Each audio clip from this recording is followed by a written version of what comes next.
여러분 안녕하십니까? 오늘 6월 5일 금요일입니다. 오늘도 주님 안에서 우리 열심히 믿음으로 살아서 승리에 체크할 수 있기를 원합니다. 오늘 함께 나누는 주제는 물욕입니다. 디모데전서 6장 10절 말씀 읽습니다. 돈을 사랑함이 일만하게 뿌리가 되나니 이것을 탐내는 자들은 미혹을 받아 믿음에서 떠나 많은 근심으로써 자기를 찔렀도다. 이렇게 되어 있습니다. 나는 돈 좋아해. 이렇게 내놓고 말씀하는 목사님이 계시는데요. 그런데 그 목사님은 돈을 좋아하긴 하지만 사랑하지는 않으려고 무진 애를 쓴다 하셨어요. 그 목사님께서 당신의 수입의 상당 부분을 어려운 이들을 돕는 데 쓰는 거 보면 돈을 좋아는 하지만 사랑하지는 않으려고 애쓴다는 걸 알 수가 있습니다. 여러분, 돈 자체는 중립적인 것입니다. 돈 자체가 문제는 아니죠. 그런데 돈을 사랑하는 것, 돈에 대한 욕심, 오늘의 주제대로 물욕, 그게 문제가 되는 겁니다. 돈이야 잘 사용되면 죽어가는 사람을 살릴 수 있는 거 아니겠습니까? 저는 영락교회 성도들께서 하나님으로부터 물질의 복 많이 받으셨으면 좋겠어요. 그래서 그거를 선하고 아름답게 사용할 수 있는 분들 되시기를 늘 기도하고 있습니다. 이제 돈을 사랑하는 그게 문제가 되는 거죠. 오늘 말씀에 보니까 돈을 사랑함, 이 물욕이라고 하는 것이 일만 악의 뿌리가 된다. 돈을 사랑하면 이 물욕을 가지면 다른 문제가 계속해서 파생이 되는 것입니다. 세상의 많은 죄악들 가운데 상당 부분이 이 돈 문제로 인해서 생긴다고 그렇게 여겨집니다. 오늘 말씀은 돈을 사랑하면 어떤 문제가 생긴다고 가르칩니까? 우선 미혹을 받는다 이렇게 되어 있죠. 이것을 탐내는 자들은 미혹을 받아. 잔잔한 호수에 돌을 던진 것처럼 돈으로 인해서 마음에 경랑이 일어나요. 그 돈이 부정한 돈일 경우에는 갈등이 더 많아지겠죠. 결국 미혹을 받으면 이제 그 다음에는 믿음의 타격을 받는 것입니다. 여러분, 뒤숭숭해서 기도가 잘 안 돼요. 돈 문제는 우리의 영을 흐리게 만들거든요. 그리고 하나님을 또 멀리하게 만들기도 합니다. 돈 때문에. 그리고 하나님께 드리는 헌금이 아깝다는 생각을 하는 경우도 있어요. 어떤 목사님들이 얘기를 했다고 그러죠. 우리 교회 성도들은 11조 생활을 안 해서 걱정이에요. 그랬더니 옆에 있는 목사님이 우리 교회 성도들은 100% 11조를 한다고. 그러니 옆에 목사님이 놀래서 아니 그래요? 그 비결이 뭡니까? 그러니까 한 절반은 본인들이 알아서 드리고 한 절반은 하나님께서 알아서 징수해 가십니다. 이러더라는 거예요. 그 뜻이 무엇인지는 성도님들이 잘 이해하실 거라고 생각합니다.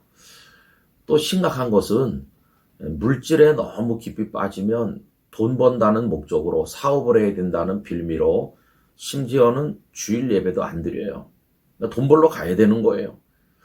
여러분, 그게 사회 구조적으로 아주 어려운 경우도 있어요. 주일에 출근을 하는 직장을 다닌다든지 그런 분들이야 평일날 또 예배를 드릴 수도 있어요. 그러나 주일 예배를 드릴 수 있는 조건인데도 돈 때문에 하나님 앞에 예배도 거른다면 이건 정말 심각한 문제라고 여겨집니다. 또 물질에 너무 깊이 빠진 사람은요, 심지어는 복음을 전도하고 또 주님의 여러 가지 일들을 할 때도 그 기준이 돈이에요. 모든 걸 돈으로만 판단하고 결정을 하려고 하면 교회가 사업장처럼 변하게 되는 것입니다. 이처럼 물욕은 많은 문제를 가져온다. 그리고 오늘 본문은 많은 근심도 가져온다고 말씀하고 있어요. 여러분, 참 이상한 것은요, 돈이 너무 없어도 근심이 되는데 돈이 많아도 근심을 하더라고요. 오히려 그 근심으로 끝나지 않고 돈 때문에 가족이 다 깨지고 원수가 되기도 해요. 여러분, 세상에는 돈 때문에 사람을 죽이는 일도 일어나고 심지어 전쟁도 하니까 이 물욕이라고 하는 게 얼마나 두려운가 생각을 다시 하게 됩니다. 여러분, 우리 성도들은 물질 문제로 인해서 영적인 타격을 받아서는 안 되겠습니다. 그래서 물욕을 멀리 해야 되겠습니다. 하나님께서 오늘 우리에게 주신 거 그것이 적절한 줄로 알고 감사하는 마음을 가져야 되겠습니다. 물질은 수단일 뿐이지 결코 우리 존재의 목적은 아니라는 걸 잊어서는 안 될 것입니다. 예수님께서는 사람이 하나님과 물질을 동시에 섬길 수 없다고 가르치셨습니다. 마태복음 6장 24절인데요. 한 사람이 두 주인을 섬기지 못할 것이니 혹 이를 미워하고 저를 사랑하거나 혹 이를 중히 여기고 저를 경히 여김이라 너희가 하나님과 재물을 겸하여 섬기지 못하느니라 하셨습니다. 여러분, 그래서 우리는 이 물질을 나라는 존재와 구별하는 훈련을 해야 됩니다. 그 물질이 있든지 없든지 나는 존재하는 겁니다. 하나님의 사람으로. 만약에 그 물질 때문에 내가 돋보이게 되고 그게 나의 일부가 되는 거라면 어떤 결과가 될까요? 만약에 그 물질이 없어지게 되면 내 팔다리가 없어지는 겁니까? 내 존재가 장애인이 되는 겁니까? 아닙니다. 물질은 내 외부에 존재하는 겁니다. 그래서 물질이 많을 수도 있고 적을 수도 있고 없을 수도 있는데 그래도 나는 그것에 영향받지 않고 존재한다. 이런 영적 훈련을 우리가 부지런히 해야만 된다는 것입니다. 그리고 여러분, 우리 성도는 돈을 피하려고만 할 게 아니라 그걸 적극적으로 사용하는 법도 터득해야 됩니다. 돈을 가까이 하면 돈 사랑하게 되고 돈 사랑하면 나는 죄를 짓게 되고 안 돼. 이렇게 피하지만 말고 하나님 저에게 물질을 주시면 제가 적극적으로 오히려 공격적으로 복음을 위해 사용하겠습니다. 이런 마음이 필요해요. 여러분, 물질을 선한 곳에 어려운 이웃들을 위해 잘 사용하면 마음에 큰 기쁨이 있어요. 그리고 그걸 통해서 하나님께서 기뻐하시는 열매를 얻을 수 있잖아요. 우리가 언제나 돈 이놈 할 수 있는 영적 자유를 가져야 되지만 또 그걸 통해서 하나님의 뜻도 이루어야 돼요.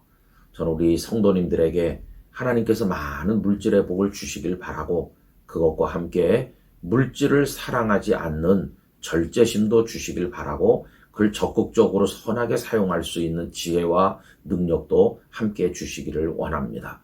오늘도 일터에 나가시죠. 여러분, 일 열심히 하시고 수고한 대로 주시는 하나님의 물질의 은덕을 누리게 되시기를 간절히 기원합니다. 하나님 아버지, 물질이 없이는 살아갈 수 없습니다. 그러나 돈을 너무 사랑하면 그것이 어떤 해악을 가져오는가를 경고해 주십니다. 영락의 성도들이 물질의 복을 받되 돈을 사랑하지는 않게 해주시고 그것을 통해서 오히려 하나님의 뜻을 적극적으로 이루게 하여 주옵소서. 예수님의 이름으로 기도하옵나이다. 아멘.